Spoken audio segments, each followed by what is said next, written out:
Welcome to the Locked Room. Stories from the golden age of mystery and crime fiction. I'm Mordell, and here is the final chapter of The Case of Jennie Brice by Mary Roberts Reinhardt. Chapter 16. Mr. Holcombe was up very early the next morning.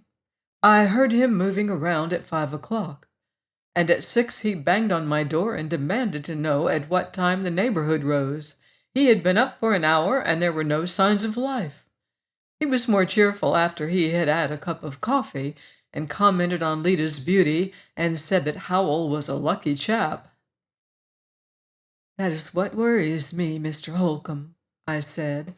"I am helping the affair along, and what if it turns out badly?" He looked at me over his glasses. "It isn't likely to turn out badly," he said. "I have never married, Mrs. Pittman, and I have missed a great deal out of life." "Perhaps you are better off. If you had married and lost your wife—" I was thinking of Mr. Pittman. "Not at all," he said with emphasis. "It's better to have married and lost than never to have married at all. Every man needs a good woman, and it doesn't matter how old he is. The older he is, the more he needs her. I am nearly 60. I was rather startled, and I almost dropped the fried potatoes. But the next moment he had got out his notebook and was going over the items again. "Pillow slip," he said. "Knife, broken. Onyx clock. Wouldn't think so much of the clock if he hadn't been so damnably anxious to hide the key. The discrepancy in time as revealed by the trial. Yes, it is clear as a bell. Mrs. Pittman, does that McGuire woman next door sleep all day?" "She's up now," I said, looking out the window. He was in the hall in a moment, only to come to the door later, hat in hand. "Is she the only other woman on the street who keeps boarders?" "She's the only woman who doesn't," I snapped. "She'll keep anything that doesn't belong to her, except boarders." "Ah!" He lighted his corncob pipe and stood puffing at it and watching me. He made me uneasy. I thought he was going to continue the subject of every man needing a wife, and I'm afraid I had already decided to take him if he offered, and to put the schoolteacher out and have a real parlor again, but to keep Mr. Reynolds, he being tidy and no bother. But when he spoke, he was back to the crime again. "Did you ever work a typewriter?" he asked. What with the surprise, I was a little sharp. "I don't play any instrument except an egg beater," I replied shortly, and went on clearing the table. "I wonder, do you remember about the village idiot and the horse? But of course you do, Mrs. Pittman. You are a woman of imagination. Don't you think you could be Alice Murray for a few moments? Now think. You are a stenographer with theatrical ambitions. You meet an actor, and you fall in love with him, and he with you." "That's hard to imagine that last." "Not so hard," he said gently. "Now the actor's going to put you on the stage, perhaps in this new play, and someday he's going to marry you." "Is that what he promised the girl?" "According to some letters her mother found, yes. The actor is married, but he tells you he will divorce the wife you are to wait for him, and in the meantime he wants you near him, away from the office, where other men are apt to come in with letters to be typed and to chaff you. You are a pretty girl."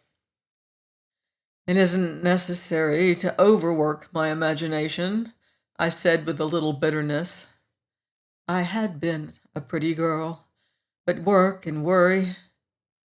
"Now you're going to New York very soon, and in the meantime you've cut yourself off from all your people. You have no one but this man. What would you do? Where would you go?" "How old was the girl?" 19.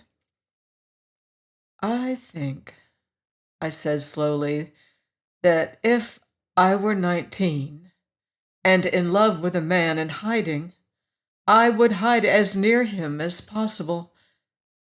I'd be likely to get a window that could see his going out and coming in, a place so near that he could often come to see me. "Bravo!" he exclaimed. "Of course, with your present wisdom and experience, you would do nothing so foolish. But this girl was in her teens. She was not very far away, for he probably saw her that Sunday afternoon when he was out for 2 hours. And as the going was slow that day, and he had much to tell and explain, I figure she was not far off, probably in this very neighborhood." During the remainder of that morning I saw Mr. Holcombe at intervals, going from house to house along Union Street, making short excursions into side thoroughfares, coming back again and taking up his doorbell ringing with unflagging energy. I watched him off and on for 2 hours. At the end of that time he came back flushed and excited. "I found the house," he said, wiping his glasses. "She was there all right, not so close as we had thought, but as close as she could get." "And can you trace her?" I asked. His face changed and saddened. "Poor child," he said. "She's dead, Mrs. Pittman." "Not she at Sewickley?" "No," he said patiently. "That was Jennie Brice." "But Mr. Howell—" "Mr. Howell is a young ass," he said with irritation. "He did not take Jennie Brice out of the city that morning. He took Alice Murray in Jennie Brice's clothing and veiled." Well, that is 5 years ago. 5 times since then, the Allegheny River, from being a mild and inoffensive stream, carrying a few boats and a great deal of sewage, has become a raging destroyer and has filled our hearts with fear and our cellars with mud. 5 times since then, Molly Maguire has appropriated all that the flood carried from my premises to hers. And 5 times have I lifted my carpets and moved Mr. Holcombe, who occupies the parlor bedroom, to a second-floor room. A few days ago, as I said at the beginning, we found Peter's body floating in the cellar, and as soon as the yard was dry, I buried him. He had grown fat and lazy, but I shall miss him. Yesterday a riverman fell off a barge along the waterfront and was drowned. They dragged the river for his body, but they did not find him. But they found something. An onyx clock with a tattered remnant of a muslin pillow slip wrapped around it. It only bore out the story as we had known it for 5 years. The Murray girl had lived long enough to make a statement to the police, although Mr. Holcombe only learned this later. On the statement being shown to Ladley in the jail, and his learning of the girl's death, he collapsed. He confessed before he was hanged, and his confession briefly was like this. He had met the Murray girl in connection with the typing of his play, and had fallen in love with her. He had never cared for his wife, and would have been glad to get rid of her in any way possible. He had not intended to kill her, however. He had planned to elope with the Murray girl, and awaiting an opportunity, had persuaded her to leave home and to take a room near my house. Here he had visited her daily, while his wife was at the theater. They had planned to go to New York together on Monday, March the 5th. On Sunday the 4th, however, Mr. Bronson and Mr. Howell had made their curious proposition.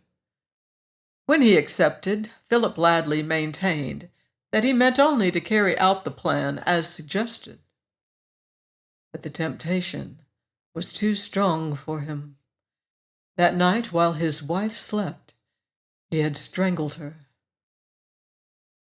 I believe he was frantic with fear after he had done it. Then it occurred to him that if he made the body unrecognizable, he would be safe enough. On that quiet Sunday night, When Mr. Reynolds reported all peaceful in the Ladley room, he had cut off the poor wretch's head and had tied it up in a pillow slip, weighted with my onyx clock. It is a curious fact about the case that the scar which his wife incurred to enable her to marry him was the means of his undoing.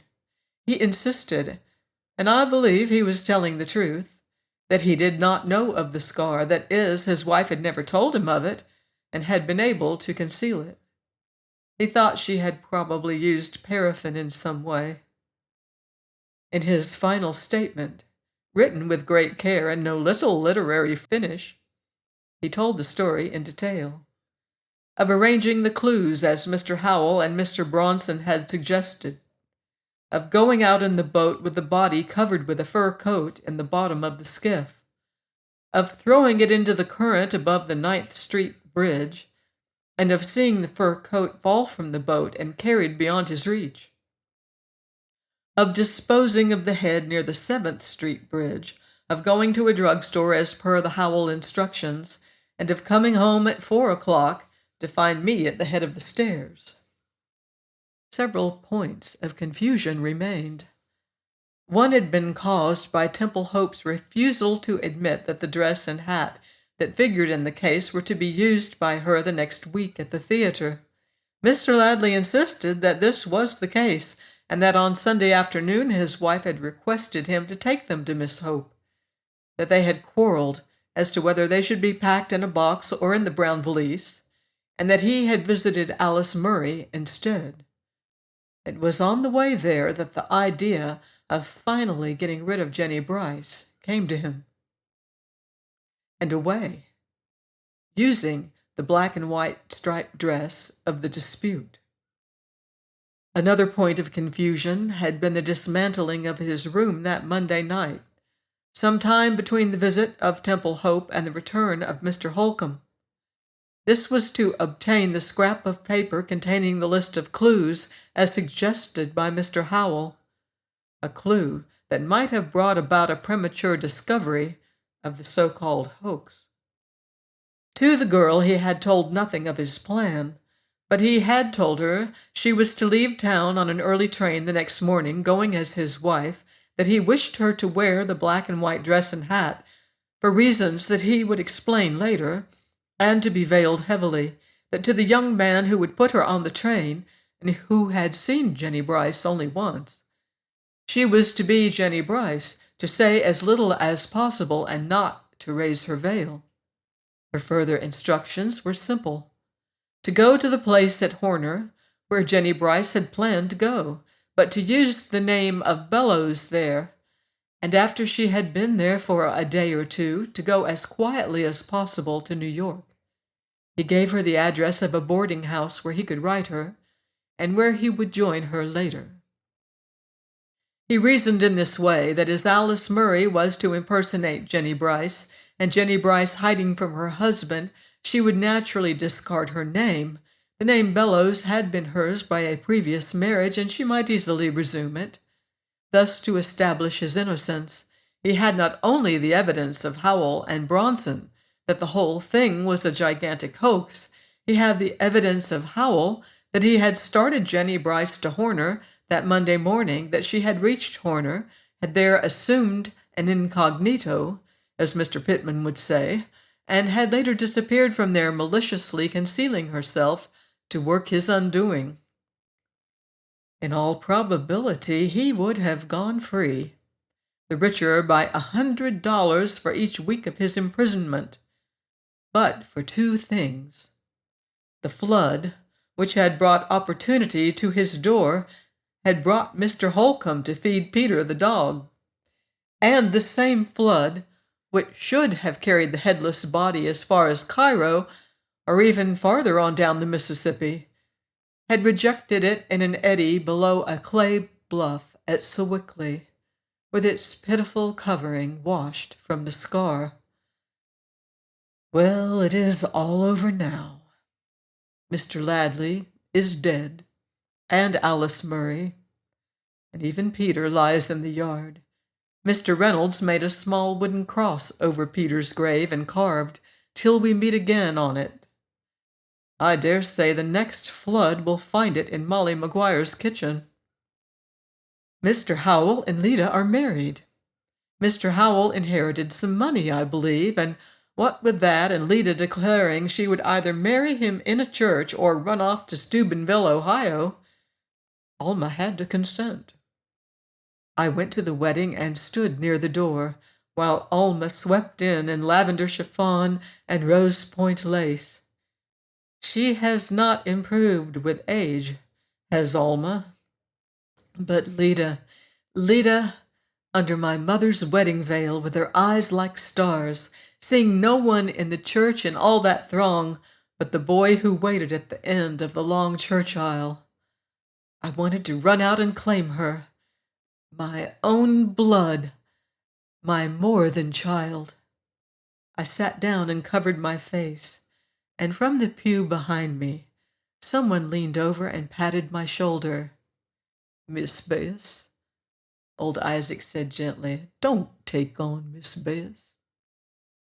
He came the next day and brought me some lilies from the bride's bouquet that she had sent me, and a bottle of champagne from the wedding supper. I had not tasted champagne for 20 years. That is all of the story. On summer afternoons, sometimes when the house is hot, I go to the park and sit. I used to take Peter, but now he's dead.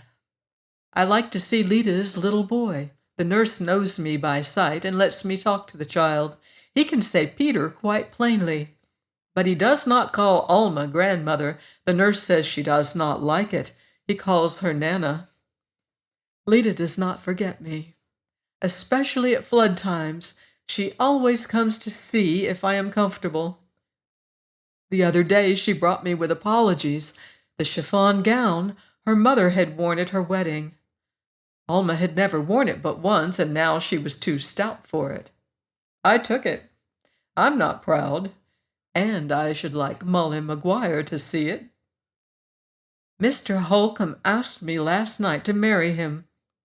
He says he needs me and that I need him. I am a lonely woman and getting old, and I'm tired of watching the gas meter, and besides, with Peter dead, I need a man in the house all the time. The flood district is none too orderly. Besides, when I have a wedding dress laid away and a bottle of good wine, it seems a pity not to use them. I think I shall do it. Please join me here for season 2. And we'll have more murder, mayhem, and daring detection on The Locked Room. In the meantime, beware of footsteps in the dark.